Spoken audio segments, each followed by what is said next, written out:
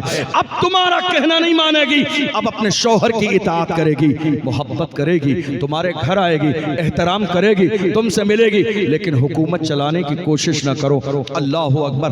آج ہمارے یہاں بہت سارے گھروں کی طلاق ہو گئی۔ آپ کہو گے حضرت طلاق کیسے ہو رہی ہے؟ میں بتاؤں آپ کو، سن کے جائیے گا دل کے کانوں سے، طلاق ہو کیوں رہی ہے؟ ایک بڑی وجہ کیا ہے؟ طلاق ہونے کی ایک بڑی وجہ یہ ہے، شادی ہو رہی ہے، کیا ہو رہا ہے شادی میں؟ ڈھول بج رہا ہے، ڈی جے بج رہے ہیں، باضابطہ پارٹی آ رہی ہے، اور مسجد کا امام اگر منع کر دے تو امام بدلا جاتا ہے، مگر شریعت کے خلاف کام نہیں بدلا جاتا ہے۔ امام کو بدل دو، کمیٹی کہتی ہے امام بدل دو، امام بدل دو، دوسرا امام لاؤ۔ ارے نادان انسان، امام کو بدلنے سے مسئلہ حل نہیں ہوگا۔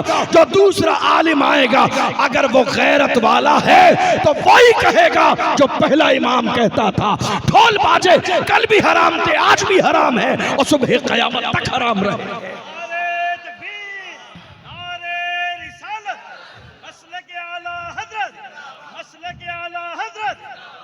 مجھے بتاؤ، بیٹا تمہیں کس نے دیا؟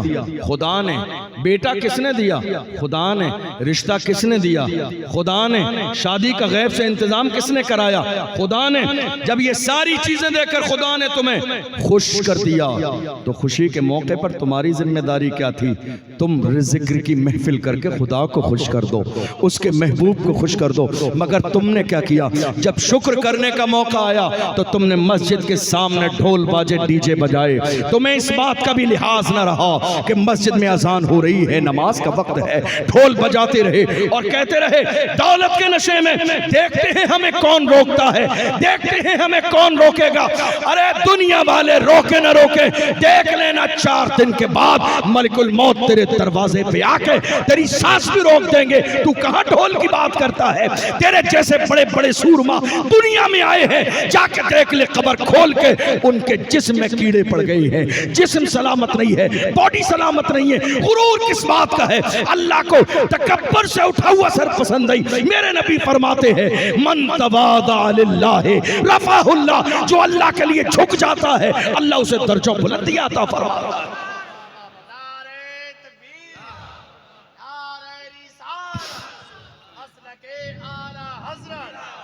میرے آقا صلی اللہ علیہ وسلم نے فرمایا جس کام کی شروعات، دیکھو طلاق کہاں سے ہو رہی ہے، جس کام کی شروعات اللہ کے ذکر سے ہوتی ہے وہ ادھورا نہیں رہتا ہے، پورا ہوتا ہے۔ جس کام کی شروعات اللہ کے ذکر سے، آپ نے شادی کیسے کی؟ اللہ کے ذکر سے نہیں کی، شیطان کو راضی کر کے کہی۔ ہم نے یہ دیکھا، آج توجہ ہے آپ کی، آج اگر کوئی بیٹی کہہ دے میرے سسرال والے مجھ سے کام کرنے کے لیے کہتے ہیں کچن کا کام، تو گھر والے جا کے کہتے ہیں امیر کی بیٹی ہے، بڑے باپ کی بیٹی کام نہیں کرے گی۔ یہ جملہ اگر سمجھ میں آ گیا تو دنیا کے ہر غیرت والے باپ کی شرم سے نظر چھپ جائے گا۔ تم کہہ رہے ہو بڑے باپ کی بیٹی ہے کام نہیں کرے گی، کتنا بڑا باپ ہے؟ 10 لاکھ کا مالک ہے، 20 لاکھ کا مالک ہے، 50 لاکھ کا مالک ہے۔ ارے غافل انسان، تجھے پتہ ہی نہیں کائنات میں سب سے بڑا باپ اگر کسی کا ہے تو فاطمہ کے باپ سے بڑا باپ نہ کسی کا ہوا ہے نہ ہو سکتا ہے، جس کی شان یہ ہے اشارہ کرتے ہیں تو ڈوبا ہوا سورج آتا ہے، اشارہ کرتے ہیں تو کنکریاں کلمہ پڑتی ہیں، وہ اشارہ کرتے ہیں تو درخت آتے ہیں۔ جس کی شان یہ ہے، اس فاطمہ کے باپ کا حال یہ ہے کہ فاطمہ کے ہاتھوں میں چکی چلاتے چلاتے چھالے پڑ گئے، مگر میرے نبی نے اپنی بیٹی کو خاتمہ نہ دی تاکہ ایسا نہ ہو قیامت تک کے لوگ دلیل نہ بنا لیں۔ غور کرو غور، تم اپنی بیٹیوں کے گھر تباہ و برباد کرنے میں لگے ہو کہ بڑے باپ کی بیٹی ہے کام نہ کرے گی۔ ہم یہ دیکھ رہے ہیں آج کے زمانے میں بیٹیاں جب رخصت کی جاتی ہیں تو گھر والے کہتے ہیں ذرا سی کوئی پریشانی ہو تو ذرا بس ایک فون کرنا، ہم وہی نظر آئیں گے۔ ارے نادان انسان، تیرا کیا کام ہے وہاں نظر آنے کا؟ کوئی غیرت مند باپ بیٹی کے گھر پنچایت کرنے نہیں جاتا ہے، کوئی غیرت مند بھائی اپنی بہن کے گھر پنچایت کرنے نہیں جاتا ہے. گھر ایسے شاد و آباد نہیں ہوتے ہیں, ایسے گھر جنت کے گہوارے نہیں بنتے ہیں. ایک خاندانی باپ اپنی بیٹی کو رخصت کرتے وقت کہتا بیٹی آج کے بعد تیرا اصل گھر تیرے شوہر کا گھر ہے. خبردار لڑنا نہیں, خبردار پریشان نہ کرنا, خبردار جھگڑا کر کے میرے دروازے پر مت آنا. میرے عزیزو, گھر کے ماحول کو اسلامی بناؤ. ہماری بیٹیوں کی زندگیاں تباہ و برباد ہو رہی ہیں. میں نے یہاں تک دیکھا ہے کتنے ماں باپ نے شادی کی, باپ کو پتہ ہی نہیں ہے, ماں نے بلا لیا, 10 بار آیا شوہر بلانے کے لیے, بھیجا نہیں. کیوں؟ کہا جب تک 20 بار آ کے میرے دروازے پہ ناک نہیں رگڑے گا بھیجنا نہیں ہے. 10 بار آیا, جب اس کے عزت نفس کو ٹھیس پہنچ گئی, اس نے بھی جا کے قسم کھا لی مر جاؤں گا, آؤں گا نہیں. تو اب ان کو تلاش ہے کسی بابا کی کہ کوئی بابا مل جائے ایسا تعویذ کر دے کہ داماد میری بیٹی کو بلانے آ جائے. تم نے ایسی نوبت ہی کیوں آنے دی؟ عزت تمہاری ہے تو عزت داماد کی بھی ہے. بلانے کے لیے آ رہا ہے, عزت کے ساتھ رخصت کر دو. بڑے سے بڑا بادشاہ بھی اپنی بیٹی کو گھر نہیں رکھ سکتا. بیٹی کی اصل جگہ اس کی سسرال میں ہے. اس لیے کوشش کرو, بیٹیوں کو سمجھاؤ. وہ شکایت کرنے لگے, بجائے بیٹھ کر عورتوں کی طرح لمبی شکایت سن کے سمجھاؤ نہیں, 2 جملے کہو. بیٹی یہ زندگی ہے, جہاں زندگی میں پریشانی آتی ہے سکون وہی ہوتا ہے. اللہ کا قرآن کہتا ہے ان مع العسر یسرا, بے شک پریشانی کے بعد آسانی ہے. پریشانی پہلے ہے, آسانی بعد میں ہے. جو انسان زندگی میں جتنی پریشانیاں برداشت کر لیتا ہے اللہ اتنا ہی بڑا مقام اس کو عطا فرماتا ہے. میرے عزیزو, محمد عربی کے سچے غلام ہو. جب تک اپنے گھر کا ماحول اسلامی نہیں بناؤ گے, جب تک اپنے گھر کا ماحول دین والا نہیں بناؤ گے, کبھی حالات بہتر نہیں ہوں گے. ہم محمد عربی کے غلام ہیں. ہمارے جوان ہماری تربیت کی وجہ سے کہاں پہنچ گئے؟ اللہ اکبر. ذمہ داری تو ہماری یہ تھی کہ ہمارا نام بھی اسلامی ہو اور ہمارا کام بھی اسلامی. یہ ایک مومن کی پہچان ہے. لیکن آج حیرانی کی بات کیا ہے, نہ ہی نام اسلامی ہے نہ کام اسلامی ہے. ہمارے جوان کیا کر رہے ہیں آج؟ جن جوانوں کے ہاتھ میں گھوڑوں کی لگام ہونی چاہیے تھی, آج ان ہاتھوں میں زنجیریں پڑی ہوئی ہیں, ان ہاتھوں میں کڑے پڑے ہوئے ہیں, ان کے گلے میں لوہے کی زنجیریں پڑی ہوئی ہیں محض فیشن کے نام پر. اے محمد عربی کے غلاموں, تم کہتے ہو حضور کا دامن نہیں چھوڑیں گے, حضور کے نام پہ جان دے دیں گے, تو آؤ تم ایک طرف اپنی محبت کے جملے رکھو. میں تمہیں ایک حدیث سناتا ہوں. ایمان والا کیسا ہوتا ہے, غلام کیسا ہوتا ہے, ایک عاشق کیسا ہوتا ہے. ایک جانثار حضور کی بارگاہ میں آئے, سونے کی انگوٹھی پہن کر آ گئی. مرد کے لیے سونا پہننا حلال نہیں ہے. میرے نبی نے ناراضگی کا اظہار فرمایا, اتار کر پھینک دی کہ مرد کے لیے جائز نہیں ہے. حضور تشریف لے گئی, محفل ختم ہوئی, وہ بھی جانے لگے. لوگوں نے کہا جو تمہاری انگوٹھی پھینک دی ہے اٹھا کے لے جاؤ, تمہارے لیے جائز نہیں ہے, گھر کی عورتیں پہن لیں گی, ان کے کام آئے گا. دیکھو ایمان والے کیسے ہوتے ہیں. انہوں نے کہا اللہ کی عزت کی قسم, جو چیز میرے نبی کو پسند نہیں, جو چیز میرے آقا کو پسند نہیں, جو چیز رحمت للعالمین کو پسند نہیں, اس کو اٹھانا تو بڑی بات ہے, اس کی طرف دیکھنا بھی میری محبت کو گوارا نہیں ہے. اس کو اٹھانا تو بڑی بات ہے, اس کی طرف دیکھنا بھی میری محبت کو گوارا نہیں ہے. یاد رکھنا, ہم اللہ والوں کے دامن سے وابستہ کیوں ہوتے ہیں, ہم مرید کیوں بنتے ہیں, کسی اللہ والے کے غلام اس کے شیدائی اور فدائی کیوں بنتے ہیں. ہم اللہ والوں کے دامن سے وابستہ اس لیے ہوتے ہیں کہ ہمیں سلسلے کا فیض ملے, ہم گناہوں سے دور ہو کے ہدایت کے راستے پر عمل کرنے لگے.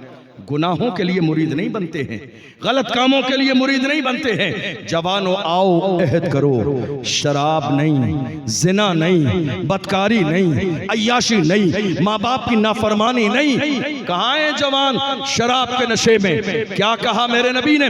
جوان کہہ رہے ہیں حضرت شراب نہیں ہے, انرجی ڈرنک ہے. نام بدل دینے سے شراب کی حرمت میں کمی نہیں آئے گی. جو حرام ہے وہ حرام ہے, تمہیں اندازہ بھی نہیں ہے. میرے آقا نے فرمایا فرمایا تمام گناہوں کی جڑ اگر کوئی ہے تو وہ شراب ہے، ام الخبائث کہا گیا۔ حدیث کے اندر انسان جب شراب پیتا ہے تو شراب پینے کے بعد پھر جتنے بھی گناہ ہوتے ہیں اس سے ہو جاتے ہیں۔ میں ایک چھوٹی سی مثال کے ذریعے، میں 10-5 منٹ میں اپنی بات مکمل کرنے لگا ہوں، ایک چھوٹی سی مثال کے ذریعے سمجھاؤں۔ ایک عبادت گزار بندے کو ایک بدکار عورت نے بہانے سے بلایا اور بلانے کے بعد گھر کا دروازہ بند کر لیا۔ جب وہ نیک انسان داخل ہوا تو نیک انسان کے داخل ہونے کے بعد دروازہ بند کیا، اور دروازہ بند کرنے کے بعد اس نے کہا اب تجھے جانے نہیں دوں گی سلامت، تیرے پاس 3 آپشن ہیں۔ سن رہے ہیں آپ؟ باتیں کر رہے ہو؟ کیا ہے؟ 3 آپشن ہے تیرے پاس، جانے نہیں دیا جائے گا۔ پہلا آپشن، ایک بچہ ہے، یا تو اسے قتل کر دے، ایک پیالے میں شراب ہے، یا تو شراب پی لے، یا میرے ساتھ زنا کر لے۔ یہ 3 آپشن ہے تیرے پاس، تینوں میں سے کوئی ایک کرنا پڑے گا ورنہ جانے نہ دیا جائے گا۔ شور مچا دوں گی، تو نے میرے ساتھ زیادتی کی ہے تو تو بچ نہیں پائے گا۔ عزت دار انسان کو اپنی عزت بڑی پیاری ہوتی ہے، وہ کسی بھی قیمت پہ نہ تو قتل کرنے کے لیے تیار، نہ زنا کرنے کے لیے تیار۔ آخر میں اس کے دل میں خیال آیا، اس کو لگا کہ سب سے چھوٹا کام ہے، ایک پیالہ شراب اٹھا کے پی لوں، نہ قتل کرنا پڑے گا نہ زنا کرنا پڑے گی۔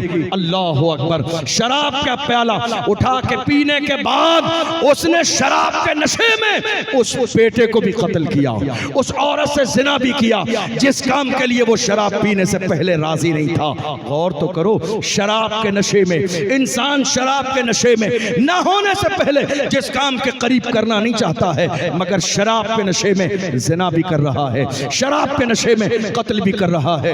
غور تو کرو، میرے نبی نے اسی لیے فرمایا تمام برائیوں کی جڑ یہ شراب ہے، تمام برائیوں کی ماں یہ شراب ہے، فتنوں کا منبع یہ شراب ہے۔ جو انسان شراب کا عادی ہو جاتا ہے اس کی دعائیں رد کر دی جاتی ہے، جو انسان شراب کا عادی ہو جاتا ہے، بلکہ میرے نبی نے یہاں تک فرمایا شب برات کی عظیم رات، سنا ہے آپ نے؟ نہیں سنا ہے؟ قبیلہ بنو کلب کی بھیڑ کی بکریوں کے بالوں کے برابر جہنمیوں کو جنتی بنایا جائے گا، مگر شراب پینے والا اس رات میں بھی بخشا نہیں جائے گا، زنا کرنے والا اس رات میں بھی بخشا نہیں جائے گا جب تک کہ وہ سچے دل سے اللہ سے توبہ نہ کر لے۔ جوانوں، تم شراب پیتے ہو، کیا سوچ رہے ہو کوئی دیکھ نہیں رہا ہے؟ ارے تمہارا ایمان کمزور کیسے ہو سکتا ہے؟ تمہیں پیدا کرنے والا پروردگار دیکھ رہا ہے، اور اگر تم نشہ کرنا چاہتے ہو تو میں تمہیں نشہ کرنے سے روکوں گا نہیں، مشورہ صرف اتنا ہے، نشہ کرنا ہے دل کھول کے نشہ کیا کرو، لیکن لوکل والا نشہ مت کیا کرو جس کو کرنے سے لوگ نالی اور نالے میں گر جاتے ہیں۔ نشہ کرنا ہے وہ نشہ کرو جو بلال حبشی نے کیا، جو سلمان فارسی نے کیا، جو صہیب رومی نے کیا، جو حضرت عمار ابن یاسر نے کیا، جو حضرت سمیہ نے کیا۔ کون ہے بلال؟ نشے میں ہے مصطفیٰ کے، مارا جاتا ہے، گھسیٹا جاتا ہے، پڑا جاتا ہے، مگر حال یہ ہے پکار کے کہتے ہیں تو ہو کہ ترش رو مجھے کالی ہزار دے، یہ وہ نشہ نہیں جسے ترشی اتار۔ محبت رسول کا نشہ کرو، عشق رسول کا نشہ کرو، حضور کی غلامی کا نشہ کرو۔ جب تم حضور کی محبت کا نشہ کرو گے مر جاؤ گے، اس ویل چیئر پہ بیٹھنے والے مرد قلندر کی طرح جب تمہارا جنازہ نکلے گا تو دنیا پکار کے کہے گی عاشق کا جنازہ ہے ذرا دھوپ سے نکلے، محبوب کی گلیوں سے ذرا گھوم کے نکلے۔ اور جب قبر میں اتارا جائے گا تو عاشق کہیں گے زمین میلی نہیں ہوتی، زمن میلا نہیں ہوتا، محمد کے غلاموں کا کفن میلا نہیں ہوتا۔ اور کوشش کرو نظروں کی حفاظت۔ تقریر ختم ہو گئی ہے میری، بس آخری جملے پیغام دے رہا ہوں۔ نظروں کی حفاظت۔ مجھ سے ایک صاحب نے کہا اطمینان سے بیٹھیے، جب آئیں گے تبھی ختم کریں۔ اب حالت یہ ہے کہ حضرت ہم یہ چاہتے ہیں، توجہ ہے آپ کی حضرت، دعا کر دیجئے۔ کس بات کی دعا؟ ہم یہ چاہتے ہیں کہ خواب میں ہمیں مصطفیٰ کا دیدار ہو جائے۔ کیا ہو جائے؟ کون کون چاہتا ہے ذرا ہاتھ اٹھا کے بتائیے۔ سنا ہے آپ ہر عاشق کے گھر تشریف لاتے ہیں، میرے گھر میں بھی ہو جائے چراغاں یا رسول اللہ۔ ہر کلمہ پڑھنے والا، ہر ایمان والا یہ چاہتا ہے مصطفیٰ کا دیدار ہو جائے۔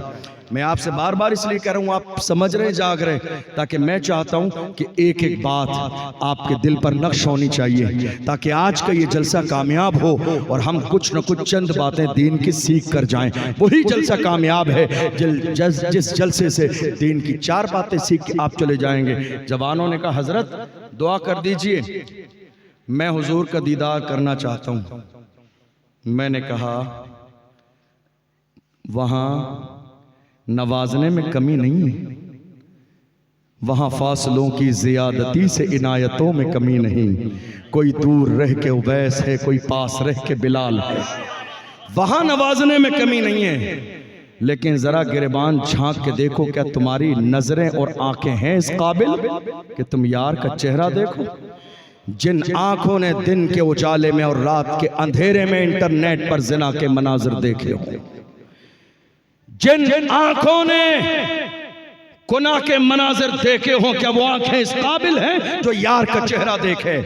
اور جن کی آنکھوں میں واقعی حیا ہوتی ہے، پاکی ہوتی ہے، وہ وقت کا محدث اور فقیہ جلال الدین سیوطی بیداری کے عالم میں 70 بار حضور کا دیدار کرتا ہے۔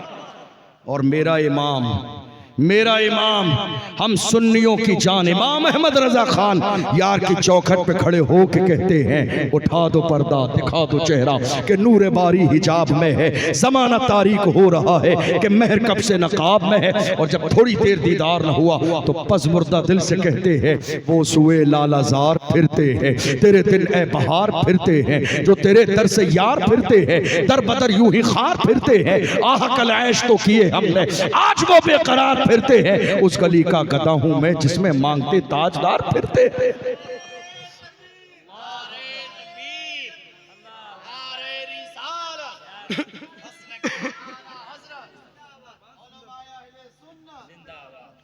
کرسی بڑھا لو ادھر۔